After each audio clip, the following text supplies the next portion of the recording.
Hey friends, how are you? I wanted to hop on today and do a quick video on this idea of refraining from the use of the word but. I was talking to some clients today and we were talking about the importance of refraining from the use of extreme words such as always, never, everything, nothing.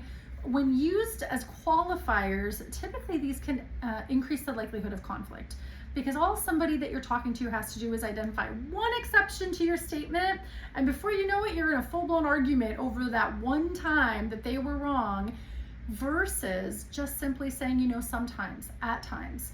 We're avoiding the word but in statements and instead using and as a more connecting word without minimizing or coming across as though you're criticizing or attacking, because oftentimes the word but or always never statements can feel like attacks to the person on the receiving end. So I'm actually going to read to you from my first book, Don't Be a Stranger, Creating Connections and Memorable First Impressions in Everyday Life, specifically from the chapter on emotional intelligence. This is chapter 10 in the book.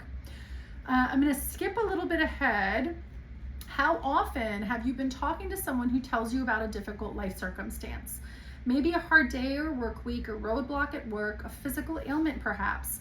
Now, how often have you replied starting with the words "at least"? Brene Brown does a beautiful job of modeling empathic statements in her YouTube video entitled Empathy. Great video, I highly recommend it.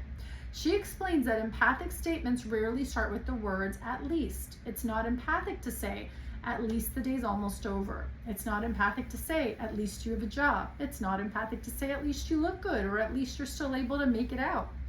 The intention of the words "at least" seem usually more about transitioning away from uncomfortable dialogue, which is really about the recipient's discomfort, not yours. The impact of these seems often minimizing of another's feelings. Responding with "at least" says more about your discomfort and being there for them, and your difficulty thinking of helpful words to validate the other person's experience. Brown 2012 suggests in Channeling Empathy that you connect before responding to a part of you that has experienced similar feelings to what someone shares with you. So think about a time when you were in a situation where you might have felt similar things. She also offers the option of saying, "I don't know what to say, but I'm really glad you told me," or "Thank you for telling me," instead of the "at least" response. Now, you might be thinking people shouldn't be commenting on their bad day when meeting someone for the first time. To that, I'd first say stop shitting all over yourself. People are people, and it's natural to want to connect and feel heard on bad days as much, if not more, than on good days. It may even be more memorable to feel engaged by others on days when you don't feel good or don't feel like smiling than when you're already having a great day and smiling. Is telling strangers your woes a great idea? No, it can really give off the impression of unhealthy boundaries. So I do want to acknowledge that, but it does happen. And if you're on the receiving end of this, I encourage you to practice grace and compassion before moving on. Show respect to others for however they present. You don't have to like what you see or want a relationship if you don't feel in alignment, but allowing space for others to show up, feel accepted authentically is simply kind. You can politely excuse yourself to a bathroom and on to the next conversation once you've extended civility. Emotional intelligence is enhanced as you work toward excellence in perspective taking, putting yourself in another's shoes. Extending compassion is a high-value virtue and connects us. You never know what hurts people are carrying. Perhaps you're encountering certain people to serve value in our lives or help get their minds off something painful for a moment in time. Consider again that it's not always about you and often isn't. Thank whoever you meet simply for sharing with you. If you are frequently met with discomfort across social situations, I challenge you to consider that what you attract is often a mirror of what you give off. So what might that be? You might be thinking you're engaging, tactful, and socially adept. It's easy to blame failed connections on the awkwardness of situations, intimidating nature of events, or a general unease in new situations when you're competing with others for attention. This attitude, however, will not help you create different experiences or attract positive connections. It is okay to acknowledge discomfort in crowded events or traditional networking. Choose also to be the light that you want to attract. Develop a plan for where you'll practice your new skills that is different from what you've already been doing, and embracing growth rather than overwhelms you.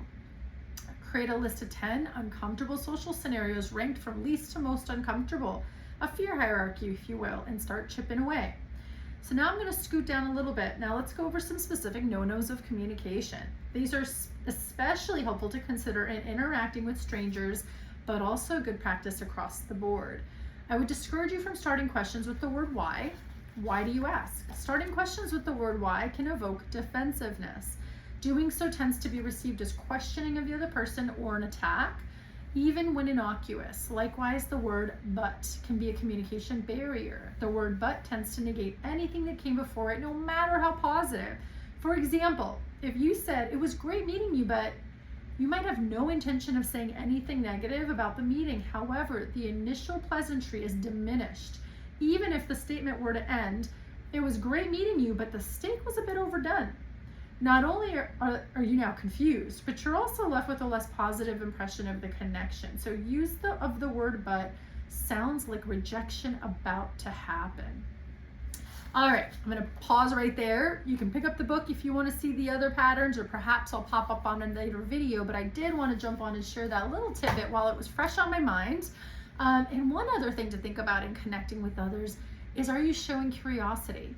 Are you asking questions? And then are you asking follow-up questions? Are you letting people know you're interested in getting to know them versus just waiting for them to ask a question and then waiting for them to punt over another, right? So paying attention to how you go about addressing and interacting with people in a way that fosters, builds, and nurtures connections. With that, have an amazing day. Again, my book is called Don't Be a Stranger. I have a second book called Don't Be a Stranger to Grief. Both of them are about connecting with the self or with the other. Although if you think about it, you got to start by connecting with yourself in order to be effective at connecting with others. Bye, everybody. Have a great day.